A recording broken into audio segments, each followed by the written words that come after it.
Welcome back to another episode of the Max Term Podcast. Kyle Stitch here alongside James Finch, and today we're recapping the NHL's trade deadline. We're recording about 5 hours after it ended. We'll get this episode out as soon as possible, and I don't know if we can so much say a lot happened today, but a lot definitely happened in this past week or so. So we'll kind of take through most of the bigger trades, talk about a lot of the bigger teams, how much better a lot of the contenders got, winners, losers, stuff like that. We appreciate you listening, subscribing to this podcast, available on pretty much all major podcast platforms. If you're interested in our content, at AFP Analytics on X, formerly Twitter, got it right for once, is where we post most of our stuff. We post our contract projections, analysis, stuff along those lines. We'll see how active we can be, as content might slow down in the next couple weeks given just the nature of where the NHL season is. But we'll try and throw some stuff out there and stuff along those lines. So we appreciate you following along there, and we appreciate you listening. Again, subscribing all major platforms, Max Term Pod. So no inside information is going to be dropped in this episode, unless something really juicy that can be revealed comes up. But I don't think that's going to be the case. So anyways, with that, I think we'll get into it. So we're going to start kind of chronologically, but also as a team comes up, talk about them in totality as well, which is why we're going to start off with the first trade that I think kind of kicked the market off. And it really set the price for the market, at least this past week's market, and that's Vegas acquiring Anthony Mantha from the Washington Capitals. The Washington Capitals retain 50% to basically get the best optimal return that they could. Washington, second round pick and fourth round pick, second rounds this year, fourth rounds a couple years down the road.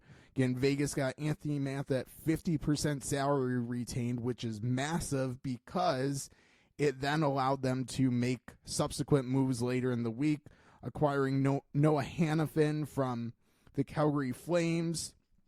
They got him kind of through a double retention transaction with Philadelphia acting as the broker. So ultimately, they got Hanifin at $1.2 million in cap hit. At this point, really not super important what their cap hit is because they made it all fit. And they gave up fifth-round pick this year to get Philadelphia to retain. I'm laughing because it's just so absurdly low at how well they were able to do and what little they were able to give up. Gave up a fifth-round pick to get Philadelphia to retain as kind of a middleman. Then they gave up Daniil Miramanov to Calgary, who Calgary then signed to a subsequent extension. We won't spend a ton of time on that, but Miramanov would have been a free agent because he didn't play enough NHL games with Vegas. So clearly not a full-time NHL player for one of the best teams in the league. Doesn't mean he won't play in Calgary, but I think that kind of speaks to the value of the player a little bit. Gave up additional third-round pick, and I guess it's ultimately it's going to be a 2016 or 2026 first-round pick, because they traded away their 2015 first-round pick. So Vegas basically put a condition with Calgary where they could trade their 2025 first-round pick between the time they acquired Hanifin and the deadline. So obviously something was kind of afoot with that. And then Calgary gets a year later. So that's really not great work by Calgary. We'll get back to reactions. I'll finish the last big trade that Vegas made was the stunner from the Bob father dropping a bomb right at the deadline. Tomas Hertl. No one had talked about him. Tomas Hertl goes from San Jose to Vegas. San Jose retains some salary, $1.3 million. For 6 years. We'll get into that a little bit more. So Vegas gets Hertl, $6.75 million. San Jose gets back David Edstrom, who was Vegas's first-round pick last year, and that 2025 first-round pick that Vegas didn't really want to send to Calgary. Vegas also got 2 third-round picks in this deal, which is absolutely hilarious to me. 2025 and 2027. So when all said and done, Vegas still has their first-round pick this year, plus Hurdle, Hannafin, and Mantha. So let's break this down a little bit from all the teams involved, especially Vegas. Yeah, so I mean, it did really all start with Mantha acquiring him from the Capitals, and so you mentioned that kind of set the market. So a pretty good top 9 winger, about a second round pick, I think, is where the value kind of settled for that. And when we look at the salary retention there, about $2.85 million, that's where that 4th round pick kind of comes into play. Is all right, thank you for retaining. So that by itself was pretty good. I think everyone would have thought, okay, Vegas did pretty well this deadline bringing in a player like Mantha. Obviously didn't stop there. They made the Hannafin trade. And so where that's kind of interesting, you mentioned Hannafin getting some salary retained by the Flyers, about just under 2.5. That was a 5th round pick. So salary retention kind of in the mid-2s. You're looking at a 4th or 5th round cost generally. Very weird trade for Calgary to make.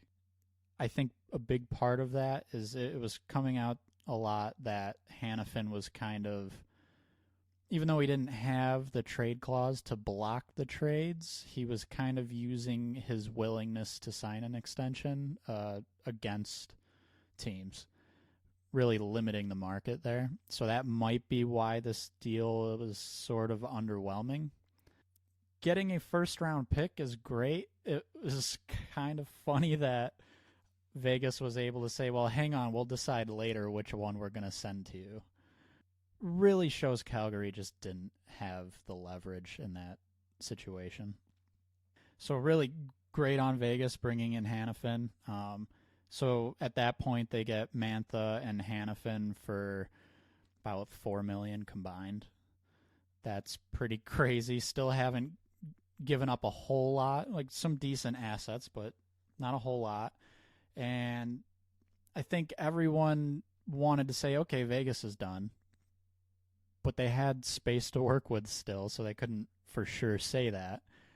And it got to, I want to say, about an hour until the deadline. And it was minutes. It was literally minutes? Yeah. I think, well, so someone put out the eye emoji with Vegas. I think it was Kevin Weeks. I guess, yeah, Okay, yeah. About an hour to, between half an hour or an hour to go to the deadline. I think Kevin Weeks had said that something might be up. But, I mean, I could have told you Vegas still might have something up, and I don't have the same information he does. But I think at that point, that's when everyone started to kind of, I would say not freak out, but like, okay, here we go. Vegas is going to do something crazy.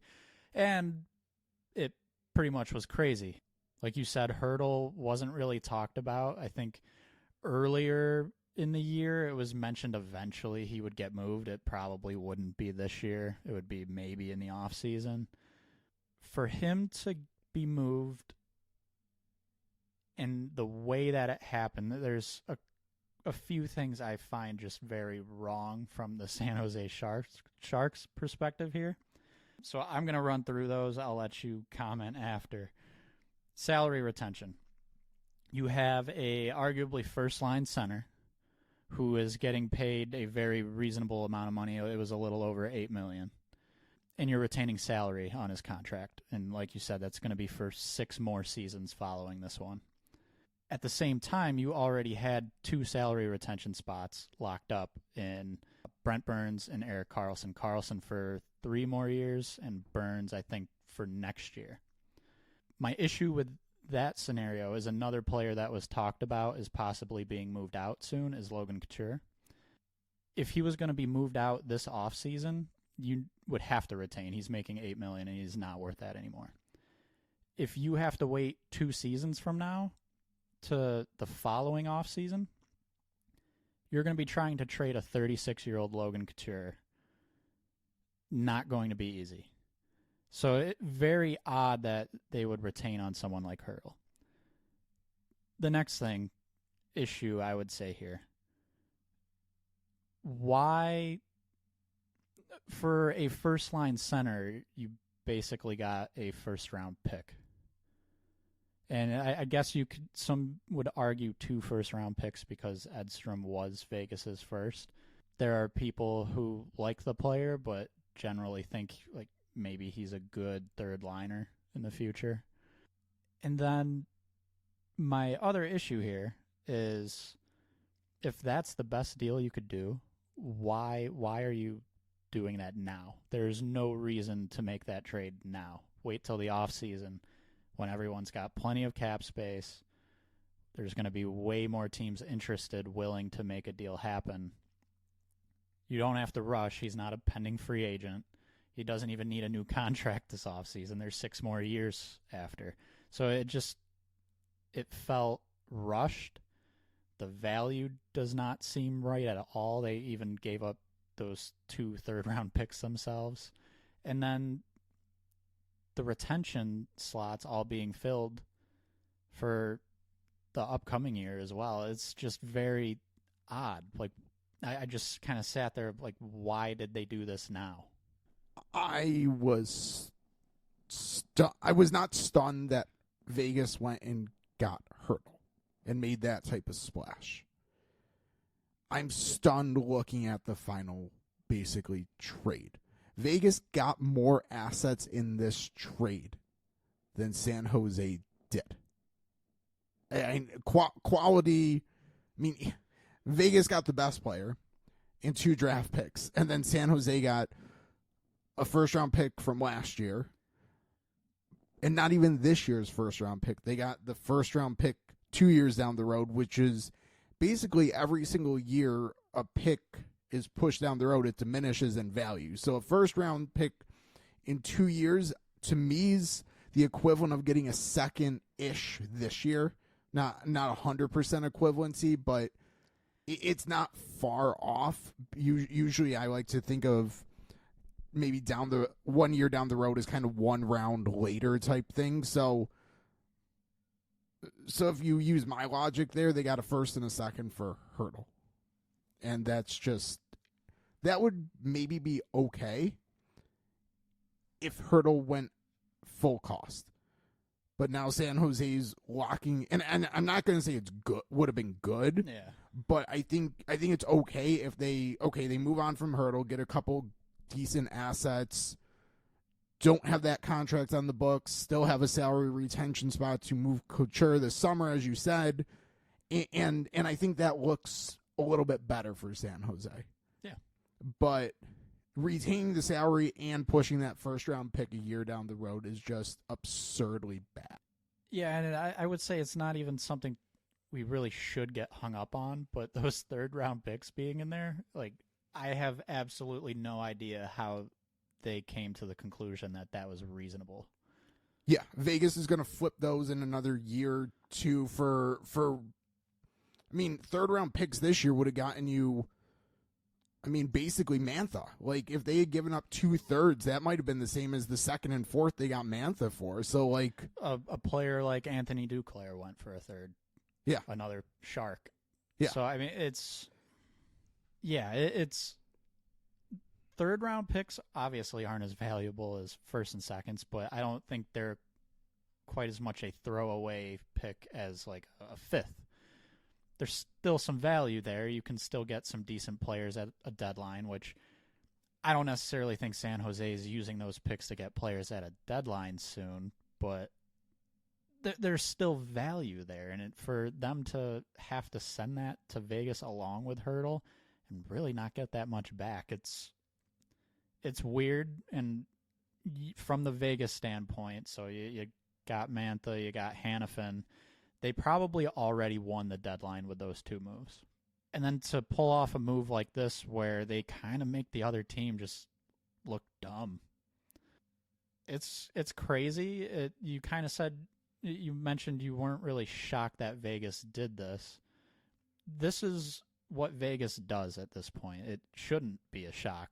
You should almost expect the unexpected with them. So I don't want to get too far without a little bit more on the Hannafin trade. So I'll say Mantha. I think both Washington and Vegas did fine with that Mantha trade. I think that was a good kind of value setting trade. I think it was fair. Absolutely fair, no problem. Calgary with Hannafin, I mean, I get like your point about Hannafin using leverage is well taken and correct. But I'd also ask probably not 31 other NHL GMs or 30 other NHL GMs, 14 other NHL GMs, why you're not willing to do a little bit better than that for a pure rental of that quality of player. Like, the Toronto Maple Leafs went and got Ilya Lyubushkin at a slightly lower cost. I'm kind of fact checking myself there as I say that. Like a third. Cap wise, about half the cost of Hannafin, and they gave up a third and a sixth. I mean, what are you doing? Like, why are you not willing to pony up a little bit more to get Noah Hannafin over Ilya Lyubushkin? Like, I just don't understand the logic there. And Toronto's not the only one. They're probably the easiest one to pick on here because they probably had the biggest need and made other moves within that. But like, what are you doing?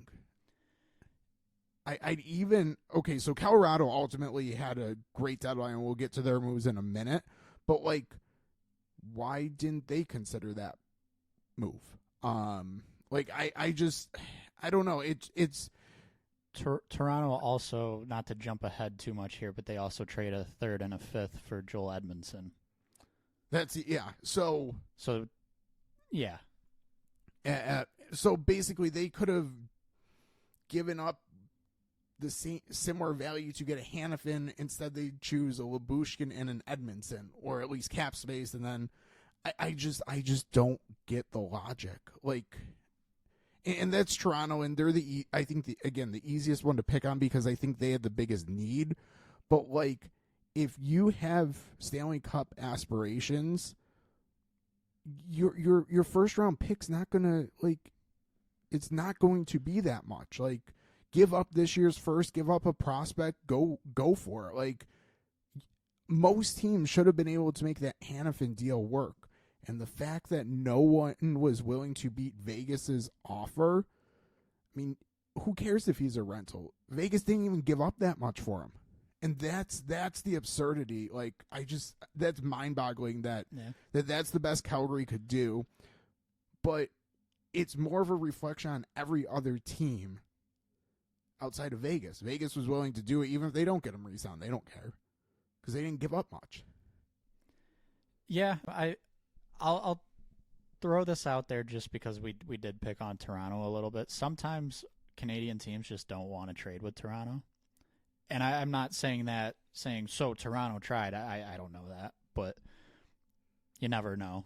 But like you said, there's probably another dozen teams that could have been involved with this and probably should have tried to beat that deal because it wouldn't be too hard to beat that deal unless you're Tampa.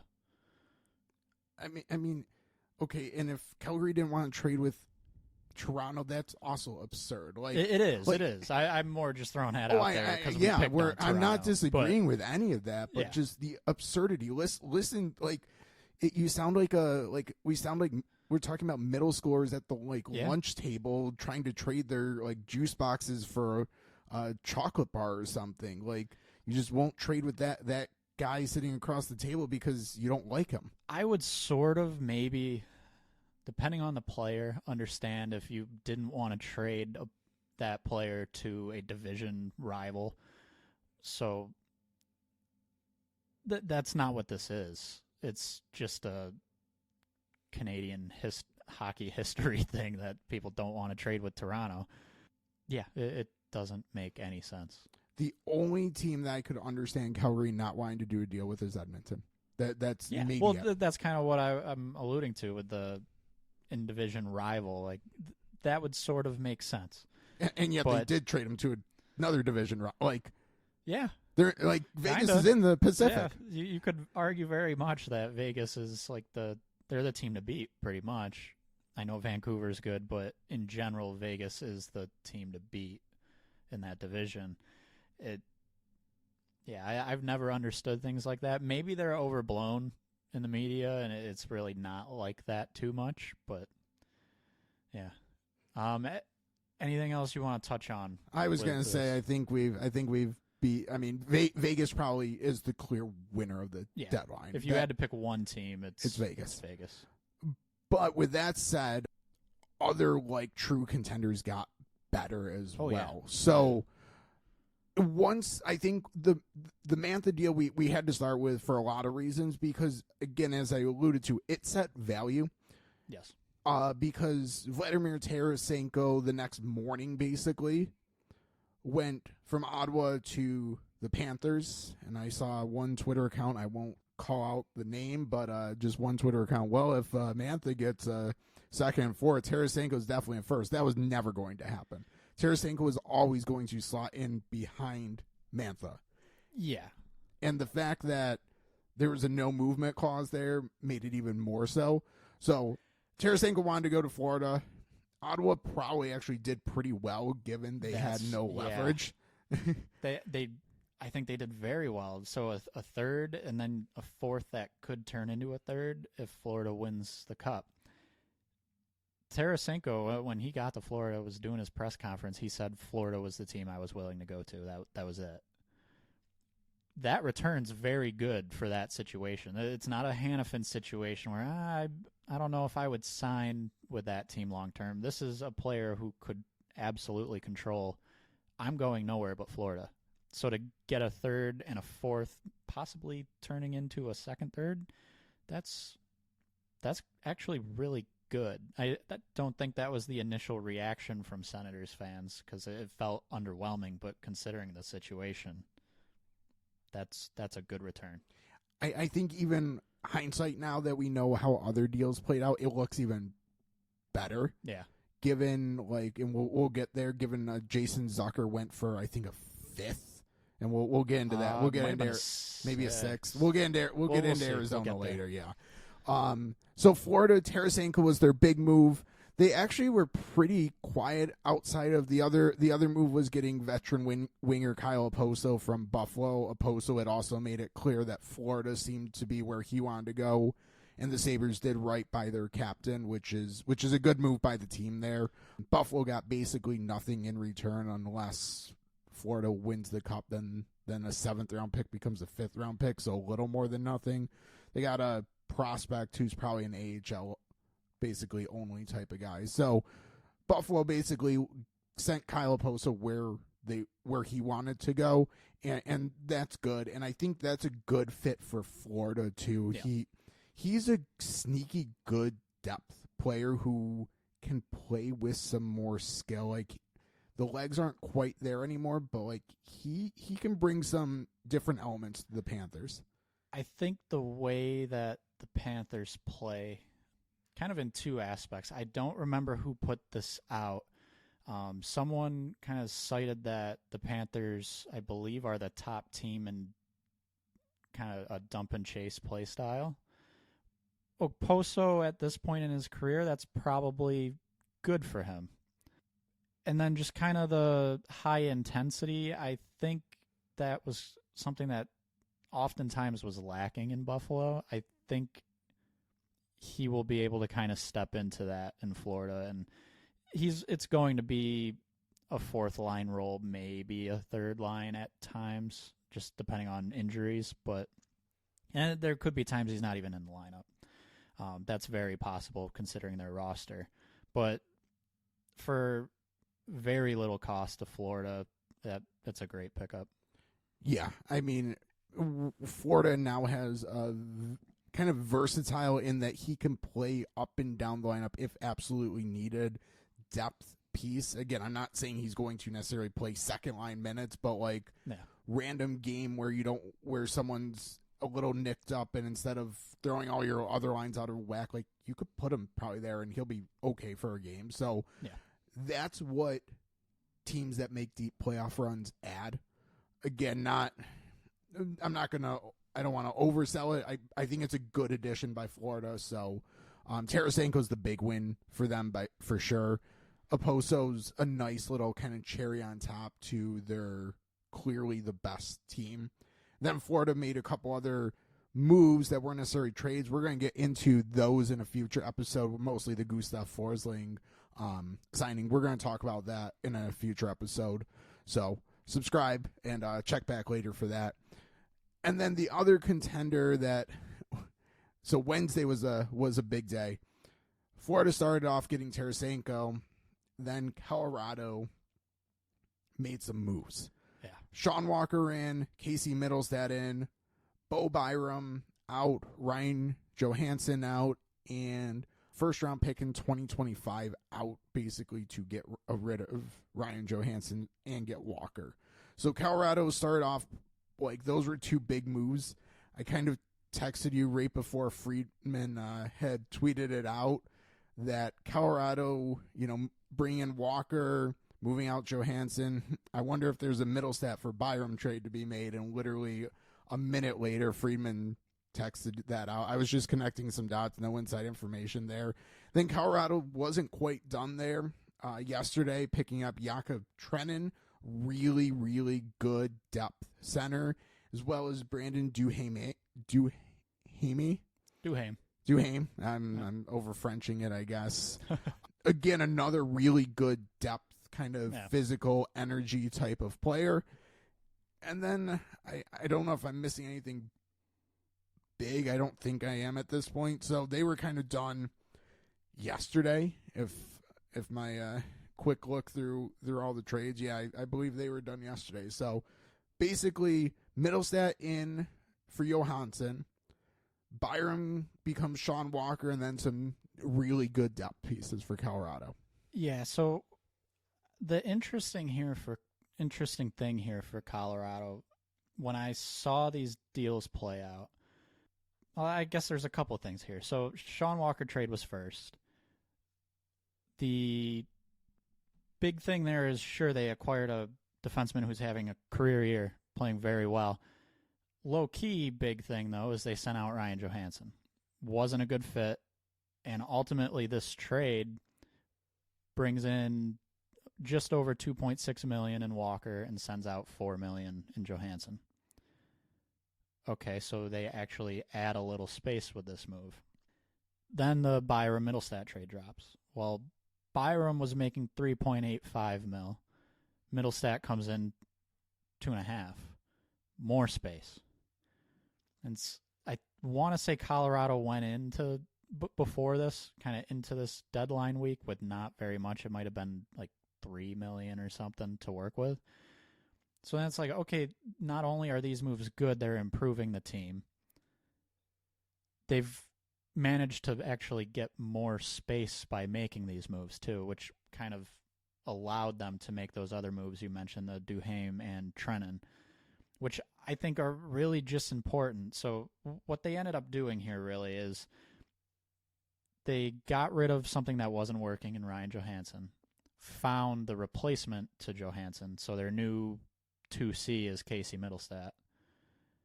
They dealt from a position of strength but still replaced that player with Sean Walker. And because they built up that cap space with these moves, we're able to add, you mentioned Trenin, a very good third-line center. He's very good defensively, like very, very good defensively. And I think he's better offensively than what has happened this year in Nashville. Not much better, but a little bit. He's not going to go crazy on the score sheet, but he'll be fine, especially going into Colorado's system. Duhaime is interesting because he's that like high energy fourth liner. So it's kind of a player most contenders look for at the deadline to bring in. It's good to have a player like that in the playoffs. So I think that's a good move too. But we mentioned Vegas as the clear winner. Colorado won too. Like, yeah, they had to send out someone like Bo Byram, and that's a big deal. But overall, being able to bring in a legitimate center, that's a win for them. Yeah, I think I agree. What I'm interested in kind of down the road. So this is a really good idea by Colorado short term. They kind of arbitraged if you're kind of a finance savvy person, arbitrage basically finding every little margin of value, and I think they did that really well here. The question that I have is they definitely improved short term. I do wonder if how this works a little bit looking at like Middlestat needs a new contract now. Walker needs a new contract now. I guess Walker isn't 100% like a you have to re-sign. You could look at him as a rental, but I think Middlestat now if you look at Walker as a rental, I think you have to re-sign Middlestat, maybe one or the other type thing. And we're talking another 4, 5, 6 million on their books, depending on which route they go, maybe even a little bit more. So Middlestat, I guess they could play a little bit of hardball with this year to keep a little bit lower, but I do question that a little bit. I mean, again, great move short term. Maybe it creates a little bit of a longer term issue decision. Maybe Middlestat isn't as long term of a fit as it might seem. I don't know, but yeah, we'll have to see how that plays out. But I like this. I like that. I like what Colorado did a lot, especially like they have to keep up with Vegas, Winnipeg, Dallas, and I think they very easily cemented themselves as, I think, the second best team on paper in the West at this point, behind Vegas once the playoffs roll around. Yeah, there's also rumors Landeskog is going to try and get back for the playoffs, and I don't know how great that will be. Tough to say what anyone should really expect there, but if anything, it probably gives the team a bit of a jolt heading into the playoffs if he's coming back. So they didn't make a huge splash for a star, but they made some very solid moves that ultimately improved their roster. I don't want to go too far down the rabbit hole that is the Buffalo Sabres, but I think quick thought on and them sending out Middlestat, bring in Byram. I think I generally like it, but I think there's some nuances to it. Again, I don't want to go in and maybe we'll do a future episode on that because there's lots of nuances, but I think this is a good move for Buffalo. I think they got good value. If Buffalo is going to make these like a trade like this, they really needed NHL players. They needed to make hockey trades. They can't ship Middlestat out for prospects. So the fact that they got a really good, promising NHL defenseman in this trade, I think is an overall win for them. Yeah, I would say so. And I think this almost... So Kevin Adams said he wasn't actively shopping Middlestat, and really it is clear it kind of had to be one of these types of... It's a hockey trade. What's interesting, very, very short term, first game after this trade, Tage Thompson also is out.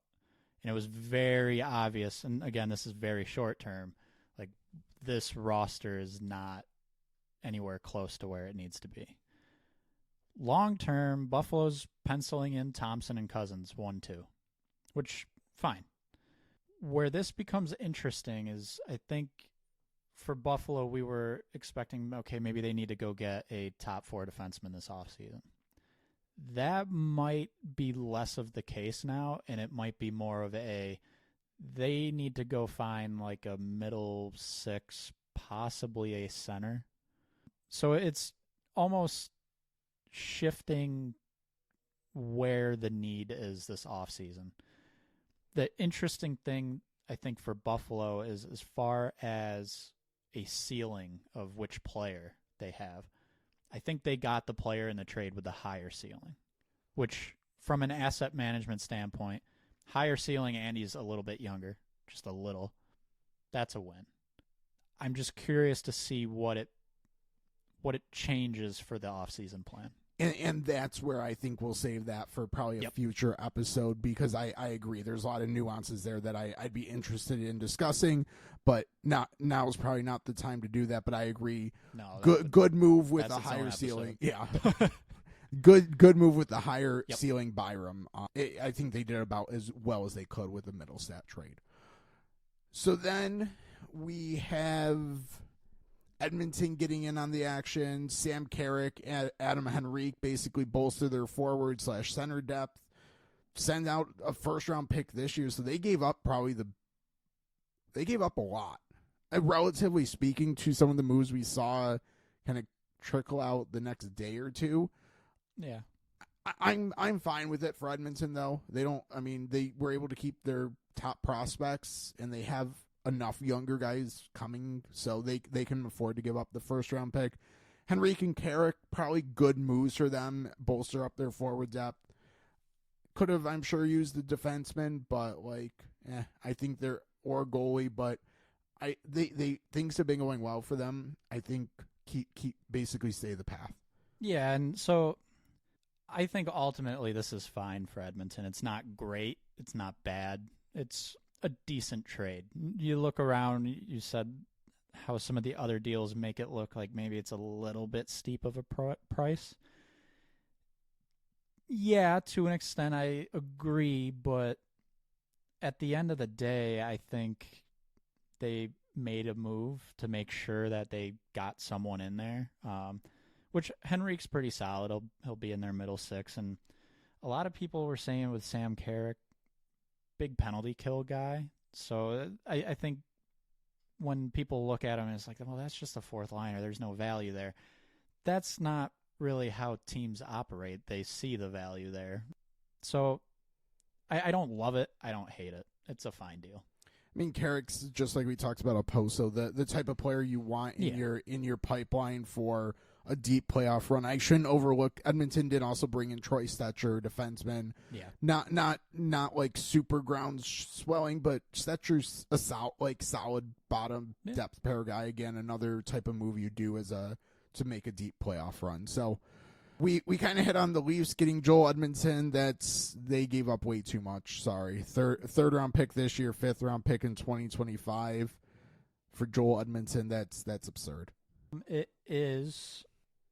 I don't really know. I don't have much more of a reaction to that one. I think that's just very, especially after the Lyubushkin trade, bad. Just not even bad. It's not what they needed to do. They also got Connor Dewar. He was kind of the last move of the deadline, or the last move to come out for a 4th round pick. That's fine. That's fine. But Lyubushkin and Edmondson for 2 3rd-round picks is an absolute joke. Like, what are you doing? Yeah. There are just so many better players out there that were traded again, like Hanifin, Walker. Both of those slightly higher price, but like that's the move they needed to make. Absolutely. Like, your roster's not getting younger. You're not getting more cap space. I liked a lot of the moves they had made this past offseason for this year's roster. You should really be going all in, but they didn't want to trade their first, and that's bad management. Yeah. And I'm not even going to apologize. That's bad. And then we get into one I think you might have missed, Wenberg. Oh yes, I did scroll back past Wenberg. That was I scrolled past Wenberg from Washington to the Rangers from Seattle. 2nd and 4 sounds familiar. Yeah, so this is pretty much the Mantha deal, which I would say player versus player, I like Mantha more. Slightly. Wenberg's still pretty good. Wenberg's also a center, and I think there's a little touch and value just to that. So a 2nd, conditional 4th, perfectly fine. I don't have any issue with that for either team. Rangers also got Jack Roslovic, so another kind of center flexible 3rd-line type of player. I think it's what they needed. I would have liked to have seen them do a little bit more, but I'm not going to. They did fine. I would have liked to have seen a little bit bigger of a move if they could have gone after whether it was a Gensel or like a Toffoli. Gets hard trading with those teams as the Rangers. Overall, I think they did fine. They added a couple middle six. Yeah, we'll call them good third line players. I like getting Wenberg for the second and fourth more than Edmonton giving up a first for Henrique and Carrick. Yeah, I'm not going to knock the Rangers. I would have liked to have seen more, especially given they have a strong team, but not bad either. Next, you alluded to Anthony Duclair. I've skipped over a few minor trades. Anthony Beauvillier to Nashville's fine. We're not gonna unless you want to hit on that one. I do want to hit on that, and I guess this will kind of lead us into Nashville a little bit. They had a weird deadline for me because I went into it thinking, okay, they're going to buy because they've had a pretty good run leading up to today. They send out Trennan, who in my eyes, if you are pushing into the playoffs, that is not a player you trade. If you're deciding you are going to move your UFAs, okay, fine. So they moved Trennan, but they have on defense like a Alexander Carrier. Didn't move him. Okay. Moved out Trennan, brought in Beauvillier, who really has not been that good, albeit on a Chicago team. Then they decide to bring in Zucker, which I love that move. Like, I love that move. But it's still interesting to me that they moved Trennan out. To me, this is Barry Trotz continuing to remake the identity, like wanting to play a higher tempo type of game. I'm not like, I don't know if I agree or disagree, but I give Trotz credit for he's trying to change the makeup of the team while trying to keep them competitive.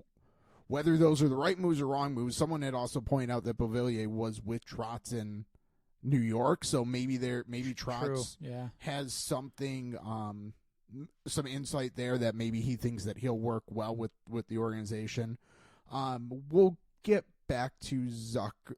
Well, Zucker, great move. We'll get back to the Arizona standpoint in a little bit, but Zucker, absolutely great move for Nashville. They get him for a 6th-round pick, which is nothing, and they got him because they have cap space, and that's where we'll get with Arizona. We'll kind of maybe end the episode with that. So Duclair from San Jose to the Lightning. Lightning also send back Jack Thompson, a defensive prospect. I mean, I don't know much about him, I'll be honest, but the fact I don't know much about him probably says a lot there. And then Tampa also, again, had cap space and were able to cheaply get Matt Dumba, which when Duclair went to Tampa, you texted me, Tampa needs a defenseman. And I said, well, I don't hate the Duclair move. Let's see what else they do. And Tampa gets a defenseman, Dumba, for a pick swap, basically. Yeah, so my thing with Duclair was I like the player. I think it'll be a good fit with the Lightning. Tampa had and still has pretty much no future assets to trade. So using one of their better picks in a third for a forward wasn't what I was expecting them to do, nor was it what I really thought they should do. But again, I like the fit of Duclair. Need a defenseman or two in my mind at that point. They end up getting Matt Dumba, who I will say I would have advised heavily do not trade for Matt Dumba. He has not been good for Arizona. I think Arizona is better off for the rest of the season without Matt Dumba on their team. He's not been good offensively, which I don't know if there was really an expectation there that he would be. He's also been pretty bad defensively. I'll push back in that the Tampa got him for basically free. Oh, they did. So I don't think it's the move that they needed to do. I don't think this helps them that much. That could be fair, but worth the gamble. Sure. Again, whether there were other moves out there, possibly, but as you also alluded to, they didn't really have the assets to pull off some of those other moves. Like, sure, would have they liked Hannafin? I'm sure they would have, but as much as we were knocking Calgary's return, Tampa couldn't beat that. There's no way. Yeah. So I don't know. I think Tampa did about as well as they could do if they were going to buy. I think we could have a whole other discussion about should have they actually been buyers. But again, that might be a good idea for a future episode. Yeah. Let's see.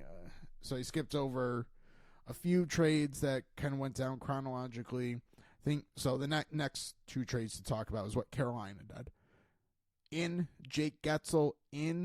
I think the most shocking move for me today was getting Kuznetsov. Like that was early in the trade, early today.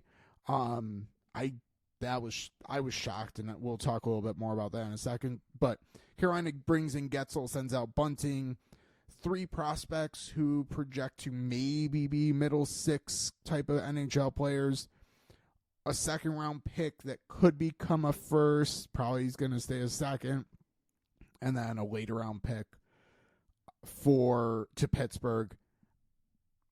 You didn't mind this trade for Pittsburgh. It's fine. I hate it. I absolutely hate it. I think it's horrible. Well, so I don't go that far with it, but it's not good. Like I'm fine with it. Bunting is the type of player who I think if they slot him next to Crosby, it's going to work, kind of like it did with Matthews in Toronto.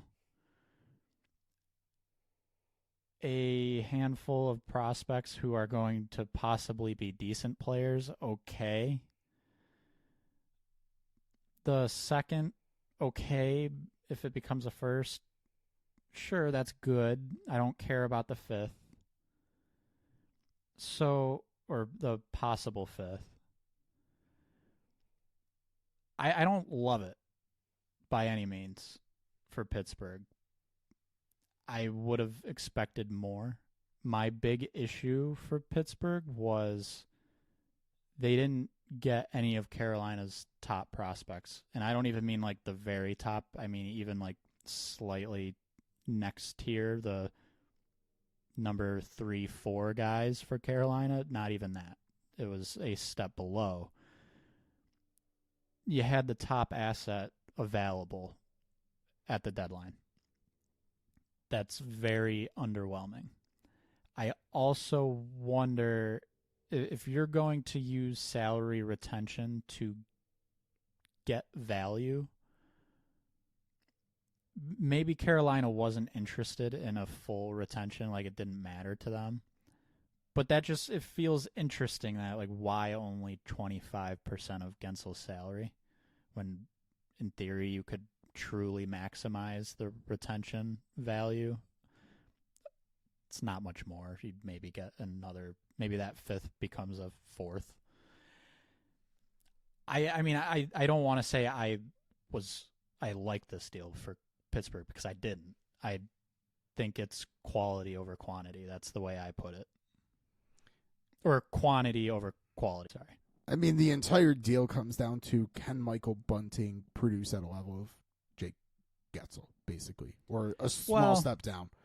To me, that's where Pittsburgh's hoping to get a younger, cheaper Getzel in Bunting, and that's not going. I guess it's not impossible. Like he has shown a level of flash at times with star players, but that's a gamble that you're. I just don't like it. Let me ask you this. If there's one person who might believe in Michael Bunting that isn't with the Toronto Maple Leafs, who do you think it would be? Oh, it's Kyle Dubas. I mean, exactly. That's what this is, and that's what I mean. That's a level of problem with the trade is you go for a familiar face potentially. Yeah. I mean, you can't tell me that you couldn't have pried even a 1-for-1 and gotten like Brendan Brisson from Vegas. Yeah, well, so I was just thinking of Vegas because, and this isn't apples to apples really, it's a forward and a defenseman, but Calgary did better with Hannafin than Pittsburgh did with Gensel. Calgary definitely did better with Lindholm. Back that's a little true. while ago. I mean, the Hannafin return and the Gensel return to me are not dissimilar. I mean, I think I agree with you. Calgary did a little better. Calgary got the best asset out of those deals. That's fair, and that's still very underwhelming. I think a big part of what we're saying with Pittsburgh is like nothing there moves the needle much. That's the problem. Yeah. Look, comparing those two deals, a first will move the needle a little bit.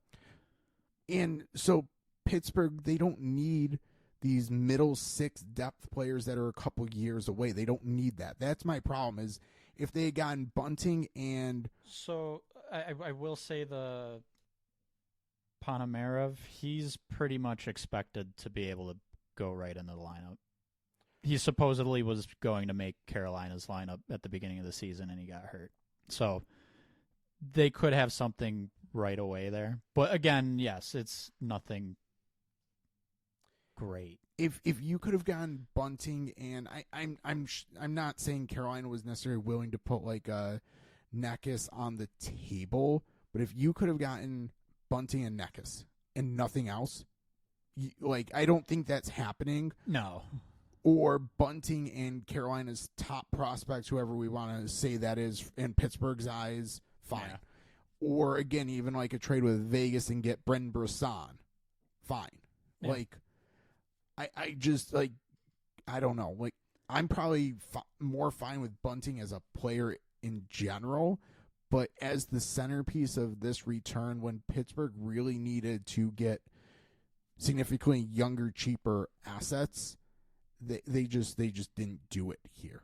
So where this is really bad for me, the second round pick, the condition on it to become a first is Carolina winning the Cup.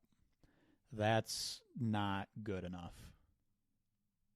Maybe reaching Eastern Conference Finals, maybe you start to say okay, but it's more likely than not Carolina does not win the Cup. Yeah. It's more like put any team into that sentence. That is the case. It's true. So there's just not a whole lot in this deal that you can look at and say, okay, that's the part of this deal where we're excited for the future.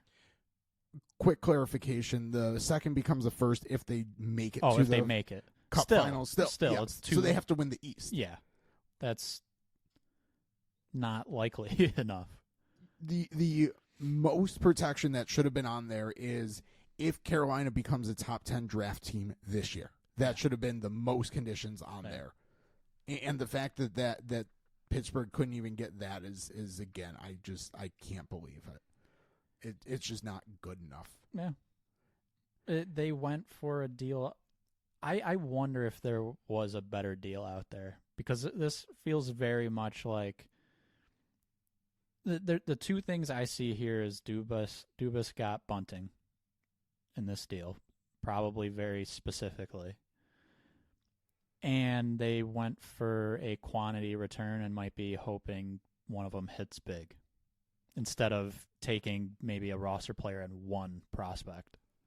You can't tell me, though, that they could have traded Gensel, and I keep using this player because there's a level of connection there. You can't tell me you couldn't have traded Gensel to Vegas for Brisson and then turned around and used a mid-round pick to get Bunting from Carolina.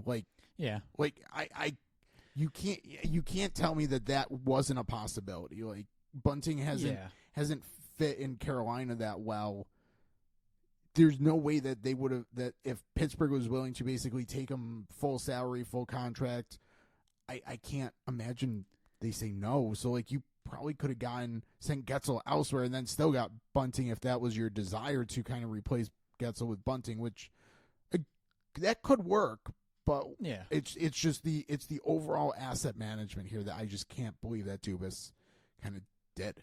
The other thing here is for Pittsburgh kind of going into the deadline when they're deciding whether or not to even trade Gensel. At that point, they should know if they are going to move him, you either need like a good roster player back or you need premium assets. It has to be one of those two. It can't be a middle, like random thrown together deal of kind of middle of the road future assets. It doesn't help you. You don't have a player really on your roster similar to Gensel, so that option is not what happened.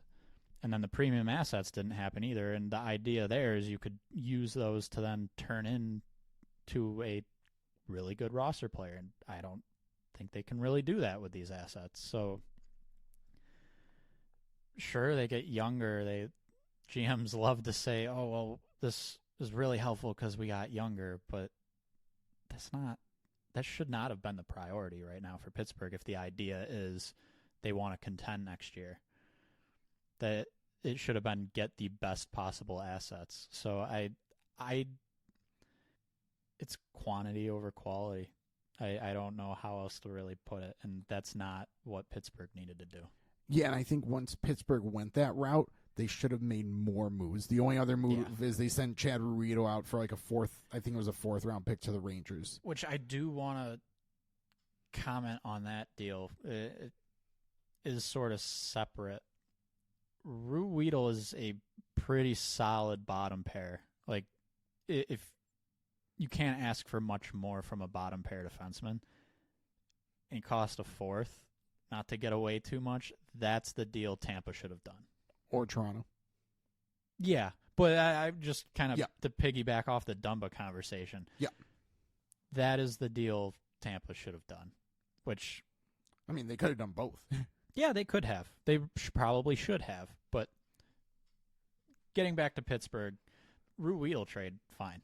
Like, he's going to be a UFA. He's a bottom six defenseman. Get an asset. But this Gensel one is... It didn't really accomplish...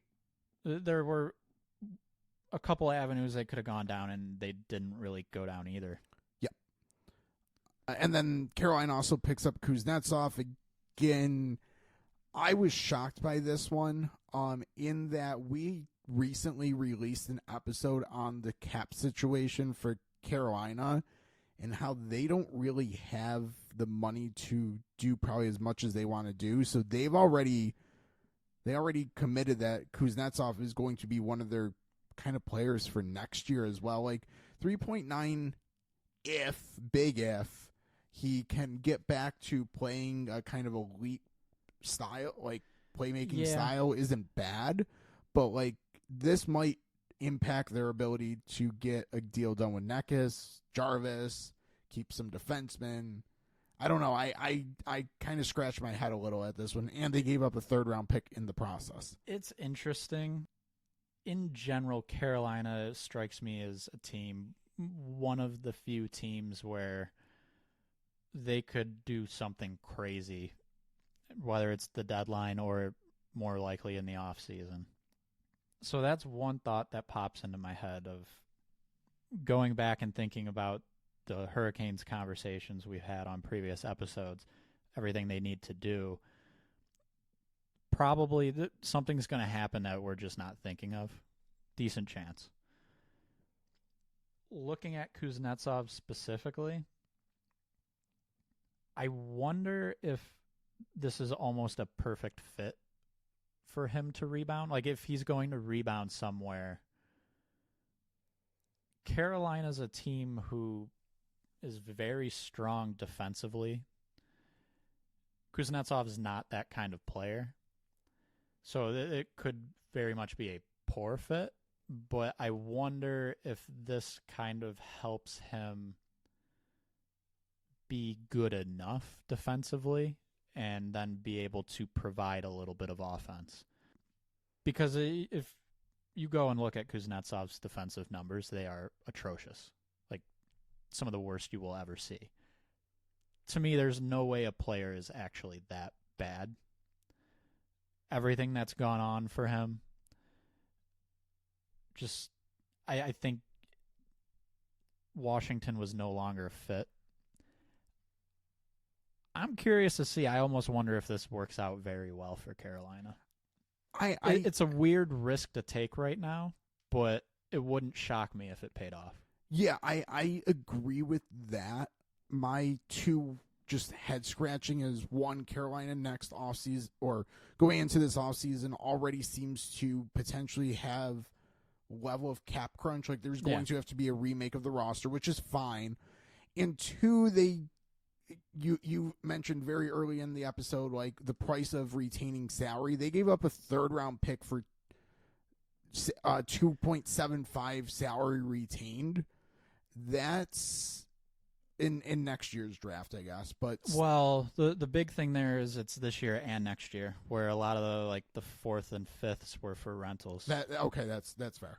That's fair. So, but I will say that spurs a new question though of, do we want to use a 3rd-round pick for that in a deal for a player who you're not just acquiring like a decent player who's under contract for another year. You're acquiring what is ultimately a project player. You don't know what you're getting. There's risk there.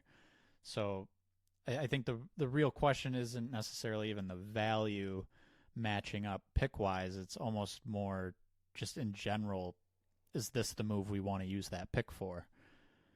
I don't even know if I really have a definitive opinion of this deal yet. I don't know if I even can really have one until we see what happens, unfortunately. I'll run through a couple minor trades. All these occurred on the deadline at this point, and then we'll get into kind of the last two teams I want to eviscerate for how they handled the deadline.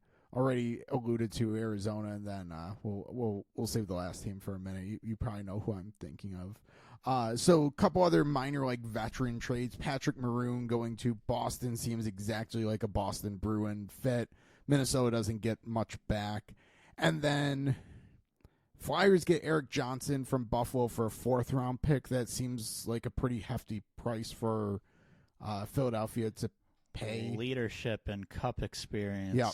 For a team that may or may not actually make the playoffs. They should, but anyways, I guess I will question real quickly if Buffalo could have gotten a little bit more with salary retained, but I'm not going to get too hung up on it. They got a 4th-round pick for Eric Johnson as is, and Philadelphia didn't seem real concerned about cap space, so I think we move on from that.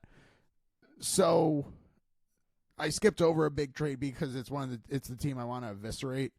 The Devils. I don't know what they're doing. I really don't. I think if Vegas was the winner of the deadline, I almost want to say the Devils were the loser because they don't seem to have an idea. Like that's the easiest way to say it. Yes and no. So I guess I would push back a little bit there. So it took me a little bit to wrap my head around this. So the big trade you're referencing is the Toffoli trade. Correct. 50% retained. So he's headed to Winnipeg at 2.125. Devils get a 2nd and a 3rd.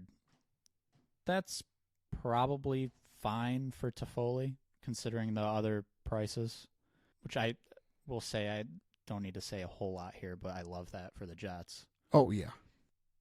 From the Devils' standpoint with Toffoli, it sort of seemed like heading into the offseason. Our extension number for him is like 6.4, I think, 6.5. A little hefty. I don't know if the Devils would really be ready to go up to that. It would kind of feel like a Andre Palat signing, and they kind of already have done that move with Palat. So I'm fine with them getting assets for Toffoli. I think at this point they've kind of said, you know what, this year isn't our year. Well, that I fully agree with. So they make that deal. Then they make the Jake Allen trade. This, I'm thinking, is where you're not happy. And then, why don't you go ahead with your unhappiness, and I'll respond. Well, there's two trades here that are connected. Well, in the same round. So Devils made 3 trades today. Toffoli, I have no problem with selling him. Again, you laid out exactly why it makes sense. Fine, absolutely fine.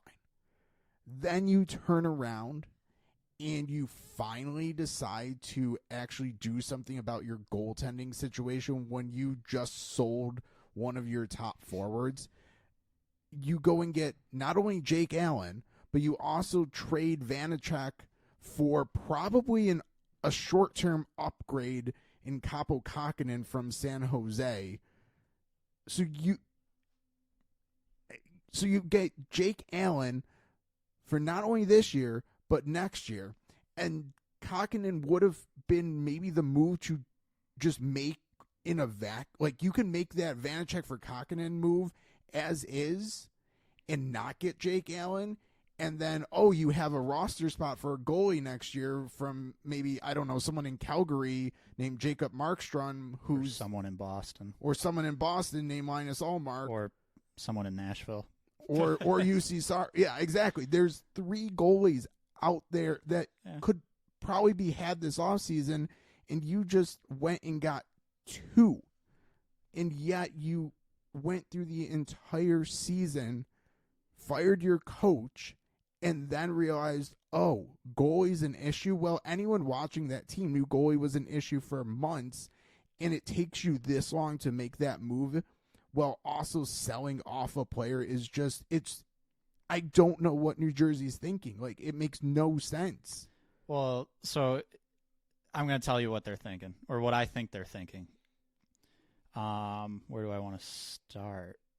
We're going to start with what they had in that. So Nico Dawes and Akira Schmid, 2 young goalies, both are not ready for the NHL, and that was clear for a majority of this season. So I 100% agree with you of, like, now is when they make a goalie move. Now, we don't know if there was a goalie move to make earlier on, but yes, it is, like, now is when you make the goalie move. But, so I'm going to move to the Vanacek trade. Vanacek is under contract this year and next year. And he had not had a good season. To the point where I would almost say I would, in a vacuum, rather have 1 year of the rest of this season Kähkönen over Vanacek. I fully agree with that. So that's 1 less goalie and a little less money tied up next year. That's fine. A little better this year. I don't think Kähkönen's going to be a long-term thing there. Is what it is. I think that's more about you removed Vanacek from the roster next year. Jake Allen at 50% retained, so just under $2 million. It's what you would pay for a good backup. A good backup's going to get 1.925. Fair. I believe it was a 3rd round pick. 3rd that has, I'd say, a decent chance to become a 2nd. Turn into a 2nd. If he plays 40 games between this season and next season, which seems like a possibility. So, I mean, New Jersey would have about 20. So actually, that's what was originally reported. It's just 40 games next season. Oh, and then the team would need to make the playoffs. Yes. And it is written, which is interesting, if the way Cap Friendly has this written is if New Jersey were to flip him, they could still potentially be on the hook of giving Montreal a 2nd. Yeah. Which is interesting. But so let me continue here, though. So basically, they could look at this and say, we have our really good backup for next season. And 2 solid goalies this year while removing a bad goalie from our roster next year. So Vanacek out, Kähkönen in, whatever. Really, it's about removing Vanacek from next year. Bringing in Allen helps a lot this year, lets you send your young goalies down, have them play in a more suitable role at this point in their careers, and gets you a really good, in theory, backup for next year at a little under $2 million. So in theory, this offseason, Kähkönen's gone. They've got Allen as their backup, maybe a 1B, depending on what other move they could possibly make. So to me, this is more, even though there is a level of now is when you make the goalie trade when you're out of the playoff picture, mostly. There's a level of that, but looking at these deals, I almost think it's more about setting up for the offseason, where they could very much still go acquire a Markstrom, an Ullmark, a Saros, because they didn't really give up any premium assets, and then have a really good backup to one of those players. I mean, that logic's fine, but again, I love that logic. I mean, I think that logic's great, but it's painting a very rosy, like it's looking at everything from a positive, and which is fine, and I think New Jersey could be thinking that way, like, but at the same point, why not get Jake Allen 2 months ago to try something? Like, yeah, no, I agree with that part for sure. That's my, like, you wait until the trade deadline day. So I agree with you. They could be setting themselves up for a slightly better picture in the offseason, but at the same point, you wait till trade deadline day to do this. Like, Dawes and Schmidt probably would have benefited from being in the AHL full-time for most of the year at, like, how things shook out. And having those two guys split time in the AHL might not work either. But, like, you wait this long to do something. I mean, the entire thing with New Jersey is they waited too long to try to solve issues. Like, first they fire their coach.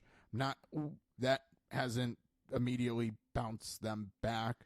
But really, they haven't addressed the goalie situation. And Jake Allen would have been out there the entire season to be had. So here's my thought here. First of all, New Jersey should have figured out their goalie issue in the previous offseason. So this shouldn't have been an issue all year. My hesitancy about just going and acquiring Allen, a lot of times teams want to wait a little bit, which we don't really know.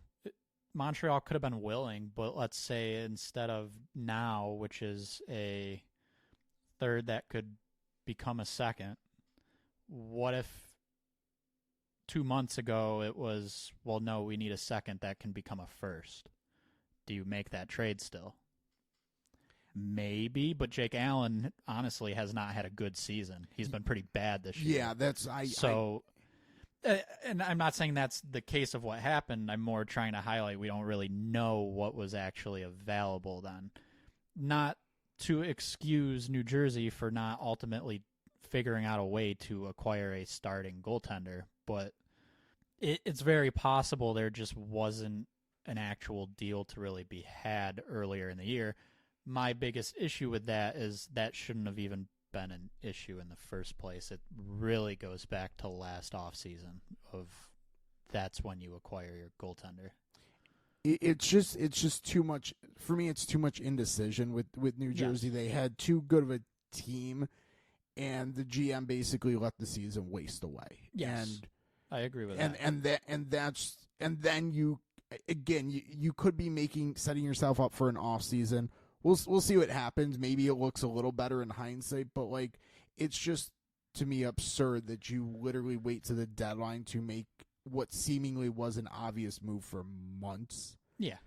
I think they had to make it in the off season. Once they didn't, it was pretty much they were going to have to live with what they have until the deadline, because good starting caliber goalies don't usually move. So, I mean, this should have been a non-issue. It was. They put themselves in a hole, and for being in that spot, at least looking ahead, I like what they did. If it means they're still acquiring a top goalie in the offseason. That has to happen. So, yeah, basically your scenario has to be exactly what plays out. Yes. And it could. So, yeah, I like the road I just walked down. I like it considering their current situation.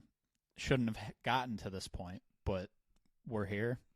as long as they make that goalie trade in the offseason. Or, well, I'm not even going to say signing because there's no starting goalie. So, trade.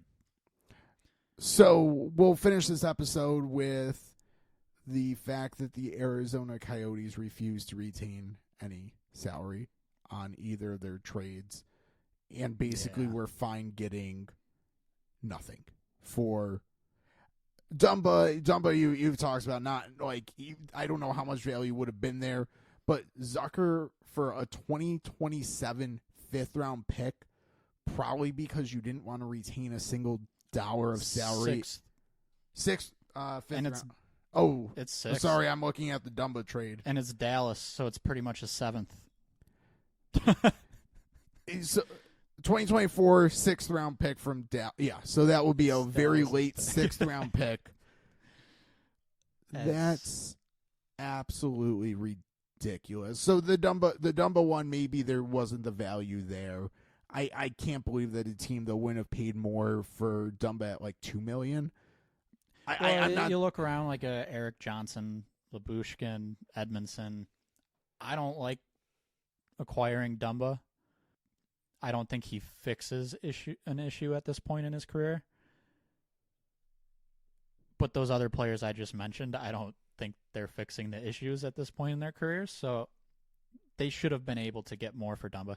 And a seventh really doesn't matter, but they had to send a seventh with Dumba to get the fifth.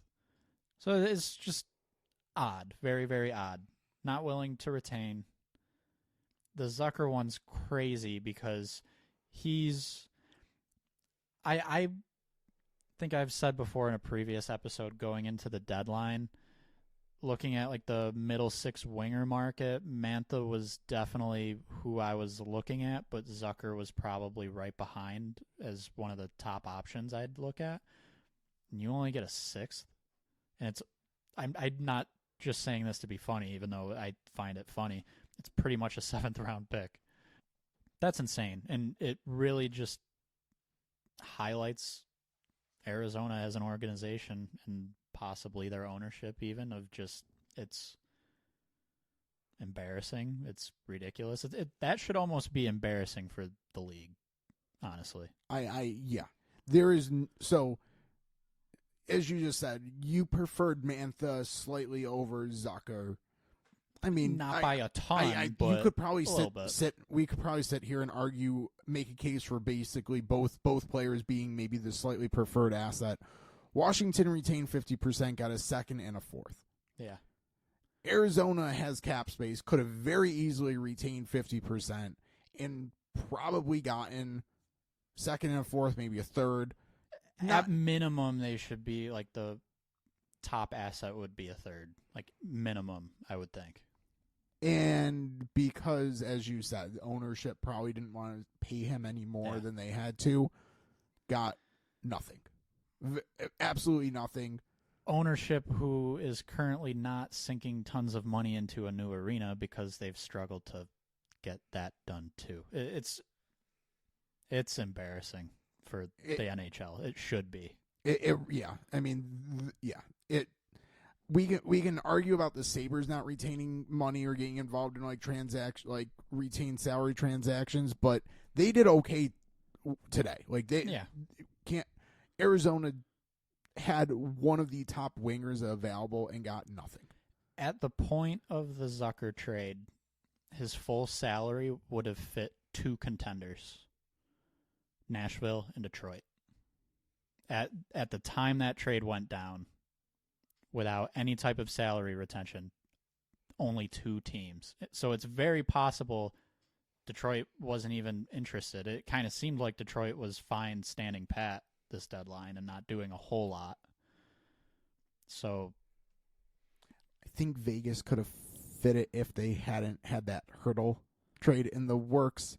Possibly. Because Hurdle, yes, yeah. Hurdle comes in right. above what Zucker does, but Vegas had that trade in the works. So yeah, yeah, it's just a joke. That would be three. Yeah, still, and one that's probably not in because it seems like because they obviously got something else done. It's insane to limit the market like that. Yeah. I want hockey to work in Arizona. I've been to a game there and it was fun. But it's not going to work this ownership. No. It's not going to work. And this should be almost the final straw. Like, as you said, the NHL should be embarrassed. I don't know if they'll actually care. They which won't. Is kind of the issue too. This Arizona conversation could be its own episode. Yeah. So we really shouldn't go too far down the rabbit hole there. But yeah, Arizona, obvious loser of this deadline, especially because you sign these two players to 1-year contracts, specifically to flip them, I would assume, and to get basically Dumba, Zucker, and a 7th for a 5th and a 6th. That's awful. That might be the worst asset management I've ever seen. Yeah, and I mean it even compounds the fact that at one point Arizona was a bubble playoff team. Yeah, a huge losing streak. Losing streak. At one point, you could have made an argument that they should add. Yeah. Okay, that they didn't do that, which is fine. I'm not going to knock them too much, but then they really needed to. They also sent out Stetcher as well, so I guess they got a 4th round pick in 2027 for Stetcher again with no money retained. But Stetcher was on a very, and they sent out a 7th as well. So again, like they got whatever basically changes in the couch cushions for 3 almost, not gonna say premium assets, but like 3 good players for playoff teams. Yeah. I mean, and again, I don't love Dumba as a player right now. Stetcher's a good depth defenseman, come into the bottom pair, good. Crazy that he got a 4th and Zucker got a 6th. And again, acknowledging the huge salary difference, but it's still like that's the final outcome. That's crazy. So, any other trades you wanted to hit on quickly? I think we got most of the big names talked about at this point. The only thing I do want to touch on, because it is kind of a sneaky salary thing, Detroit Red Wings and San Jose Sharks. Costin, not a good fit in Detroit, hasn't had a good season. $2 million this year, $2 million next year. They send that out to San Jose for Semek, whose deal is up this year, and a 7th round pick. So this is essentially a cap clearing move by Detroit for next season. I like it because it didn't cost them anything to do it. It frees up a little bit of money. They're going to have some big RFA names, Sider, Raymond, as well as just wanting to improve the team.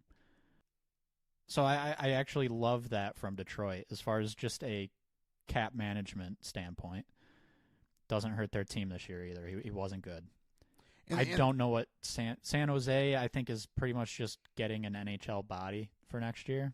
A lot of UFAs are going to be gone probably, but sort of weird from their standpoint because just go sign someone. Why cost? I don't know, but maybe they're thinking they can flip them next year. Possibly. And Detroit also, I mean, not that Smix is, I just butchered the name there. Semek is, I think, great, but it's a veteran depth defenseman for a potential playoff team. Yep. So they get the 7th round pick. So quick fun fact with San Jose, their goaltenders are now Vanacek and Blackwood. They're going to turn into the New Jersey Devils, they hope, in probably 10 years. They're going to need a little more skill and speed on that roster. It's going to take clear a while. Some salary space. Any other trades we want to hit on? I think there are a lot more, but a lot of them are very small trades. Yeah, I think that's pretty much. So clear winners: Vegas, Colorado, Winnipeg. I'd put in there. Florida Panthers. Losers: Arizona. I'd say Toronto in that they didn't improve enough. I've got one more I want to talk about. Defenseman who is actually having a low-key solid season for New Jersey, Colin Miller. Headed to Winnipeg for a 4th round pick in 2026, so that's a who cares pick for Winnipeg. Yeah. and they got a very solid. If he's going straight into the lineup, probably on the bottom pair, but he's been very good this year. And if he isn't even in the lineup yet, that's a great player to have as a depth guy. Yeah, I was thinking about mentioning that one. I don't know. Colin Miller in the past has had his ups and downs where Yes. I don't. It could turn out to be a nothing trade too. It could. Unfortunately, it could. But I think Winnipeg definite winner. I'm not going to say they're a loser, but I'd low-key say that I would have liked to have seen a little something from Dallas today. I mean, I think they've gotten a good team, especially with some of their young players getting an opportunity, but Dallas didn't do anything. They got Tanev a little while ago. Yeah. They were kind of a little bit too quiet for my preference while they watched the teams around them build up. Yeah, I think what's interesting with them is they have just a very strong roster. A lot of teams, I think, almost made the moves they made to try and align themselves with the Dallas roster in a way, try and keep up with that in the playoffs. Dallas had a little bit of space, I think, to make something work. So, yeah, whether it would have been a goalie of some kind, I guess at this point in the season, they aren't going to need Wedgwood to play too much. So I guess it's okay. Their defense adding Tanev didn't really need to do a whole lot there. Could have brought in a forward up front, I guess. Or even just one of the depth, like just get in on the depth type. I wouldn't say they're necessarily a loser, but not doing anything is a little surprising. So yes, yeah, I think that's pretty much the NHL trade deadline. Hope you enjoy this episode. If you've made it this far, we do appreciate you listening. And subscribe. Max Stern Podcast available pretty much all major platforms at AFP Analytics on Twitter. I messed it up. X, formerly Twitter. Got it right at the start, wrong at the end. But anyways, we appreciate you listening, and we'll talk to you next time.